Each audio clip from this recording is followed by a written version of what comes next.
17 days into the search for Cleo Smith, police say her abduction was likely opportunistic, not planned. Officers are sifting through garbage up to 500 kilometres from where she was last seen. Our reporter Ben Downey is live in Carnarvon, Western Australia. Ben, good evening to you, sir. What are the detectives hoping to find in these searches?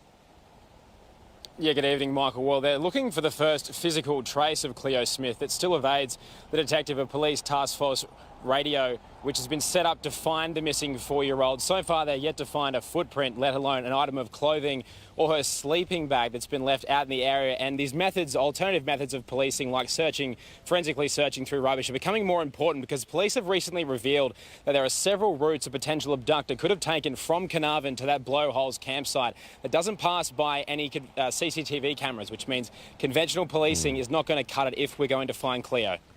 Ben, do you know if police have caught up with everyone who was staying at the campsite?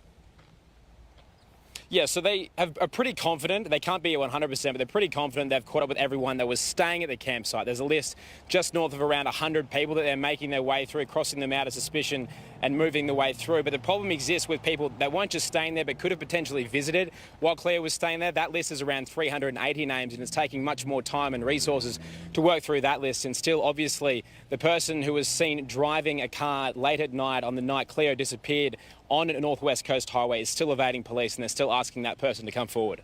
Now, look, at one point there, Ben, we heard Cleo may have been taken interstate. Where are police focusing their attention right now? So interstate is certainly still a possibility for police, and they are liaising with interstate policing agencies as well as the Australian Federal Police. But the focus very much remains in WA. There's 100 detectives split 50-50 between here in Carnarvon as well as Perth in Task Force Rhodia. They're forensic specialists as well as other specialists. And recently we can now reveal they've been actually doing some searches on the dark web, running facial recognition software and facial matching algorithms, going through forums, databases and these known hangouts of sexual predators online, looking for any sign of Cleo amongst the child exploitation material that exists, but so far no sign. Now though, they're preparing to bring up police's tactical responsing unit. That's coming up from Perth. They're going to be using motorbikes to search the furthest flung regions as bushland that are yet to be searched, and even potentially looking at some mine sites later this week.